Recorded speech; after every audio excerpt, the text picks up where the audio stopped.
Noah's Ark of sorts for plant life opens in the Arctic Circle today. The facility, dubbed the Doomsday Vault, will house samples of the world's most important seeds as an insurance policy for mankind.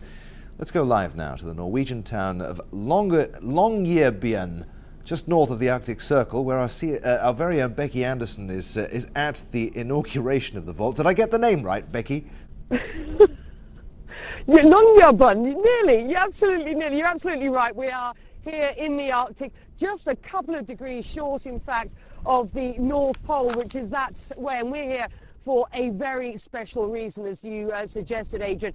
We're here for the inauguration of what has become known as the Doomsday Vault. Now, that sits behind it. It's also being called a very modern-day Noah's Ark. And let me tell you why. Inside the vault behind me is a very, very, very long tunnel going straight into that Arctic mountain.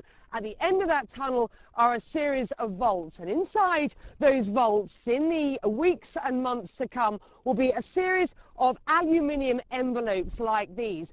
Eventually, inside these envelopes are about 500 seed samples, and eventually there'll be about 2.25 billion seeds inside this mountain. Now, the idea being that if global catastrophe strikes, the world's crops, at least, will be deep frozen inside that mountain. It's a project which has been funded by the Norwegian government to the tune of about $9 million. And there's a very important reason for this.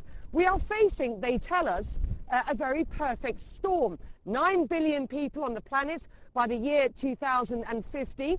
We've got the idea of global warming and climate change, which may affect us going forward, and there's no more land, which means the agricultural industry going forward is extremely unsustainable. The idea of this is that we will have the world's crops, at least samples of the world's crops there, in case of any sort of disaster. And it's important, particularly for the developing world, as Wangari Maathai, the Nobel Prize winner, told me a little earlier on.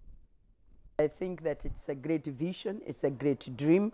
For many nations, it is something that they need now, because there are very many nations in the world who are losing their seeds as we speak.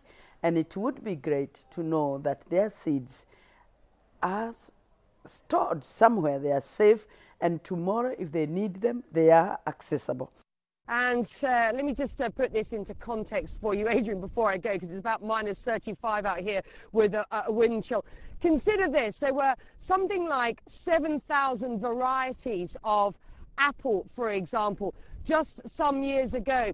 6,800 of those are now extinct. It's that sort of number that we're facing, and I'm told that we lose a variety of crop every other day. This is important. This is where our agricultural heritage will be stored going forward, and the seeds in this vault will be stored for something like 19,500 years. So if doomsday does arrive, as some people suggest it will, as long as there's one person left, they'll be able to get into this vault, dig out the seeds, and replant them.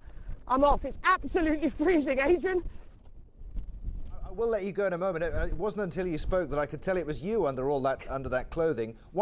Briefly, I want to know, why does it have to be in such a hell-forsaken place, so remote and such a cold place? If there is a catastrophe, how can human beings get there? Well, that's a very good point, but the idea of this is that these seeds need to be frozen inside an extremely secure environment, and the Norwegian government decided that this would be as good a place as any. You make a very good point. If there is a disaster, who's going to be able to get up here? But I guess if there's a disaster, people are going to find it difficult to get anywhere. The point of this place is that you can keep these seeds frozen at the temperature that they need to be frozen, which is -20, in order for them not to deteriorate for thousands of years to come. So you make a very good point, but this is as good a place, the Norwegians and the international community tell me, as any. Adrian? Becky, go and get warm. I'm cold just looking at you. Many thanks indeed. Becky Anderson, live in Norway.